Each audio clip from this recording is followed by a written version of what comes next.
કેન્દ્રીય ગૃહમંત્રી અમિતભાઈ શાહે નક્સલ મુદ્દે સત્તાધિકારીઓ સમક્ષ દાયકાઓ બાદ એક કડક સંદેશ આપ્યો।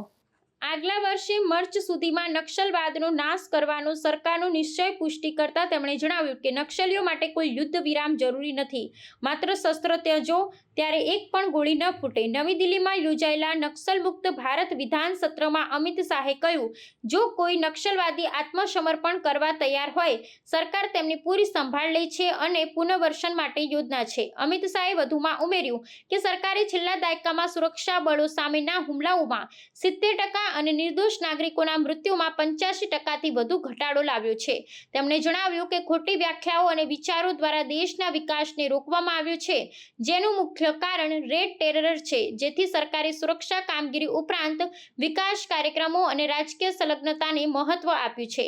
ગૃહમંત્રીએ કડક શબ્દોમાં નક્સલવાદને આધાર આપનાર વિચારોને પણ જવાબદાર ઠેરવ્યા હતા અને કહ્યું કે ચિહ્નિત કરીને આવા તત્વો સામે કાર્યવાહી જરૂરી છે, માત્ર હથિયાર નુલાવી શાંતિ સ્થાપિત કરવી જરૂરી છે। તેમણે પુનઃ દ્રઢ નિર્ણય વ્યક્ત કર્યો કે ભારતના 31 मार्च 2026 સુધીમાં નક્સલવાદી સંપૂर्ण રીતે મુક્ત થશે। अभी एक भ्रांति फैलाने के लिए पत्र लीक कर दिया गया कि अब तक जो हुआ वो गलती हो गई है, अब सीज फायर कर दिया जाए और हम सरेंडर करना चाहते हैं। कोई सीज फायर नहीं होगा।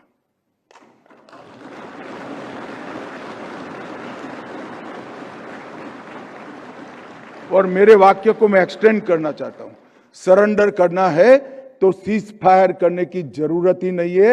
हथियार डाल दो, पुलिस एक भी गोली नहीं चलाएगी, आपको रीएस्टैब्लिश करेगी। और जैसे ही पत्र आए सब लोग कूद पड़े।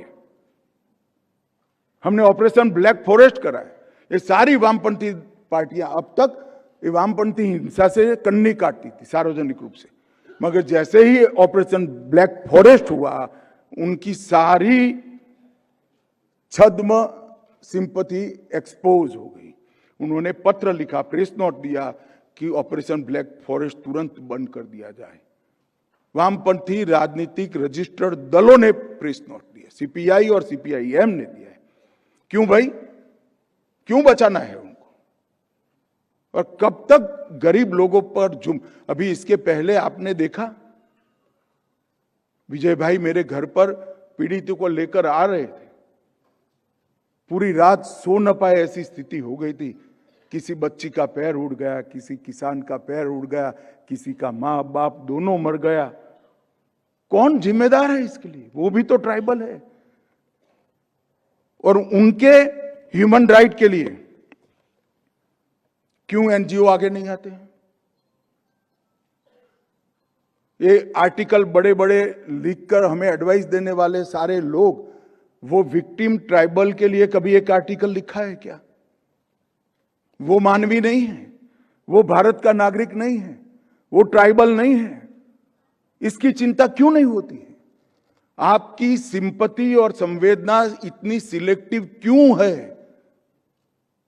मैं पूछना चाहता हूं सारे लोगों को कि आपकी सिंपैथी क्यों सिलेक्टिव है? ये विक्टिमों के प्रति क्यों नहीं है? और मित्रों, मैं विकास का भी बात करना चाहता हूं। लगभग 2014 से 24 में ये जवाब है उन लोगों को जो कह रहे हैं विकास के कारण वामपंथी उग्रवाद चालू हुआ था।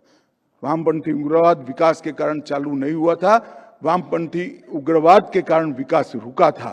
अब 2014 से 25 तक 12,000 किलोमीटर सड़कें वामपंथी उग्रवादी क्षेत्र में हमने बनाने का काम किया। 12,000 किलोमीटर।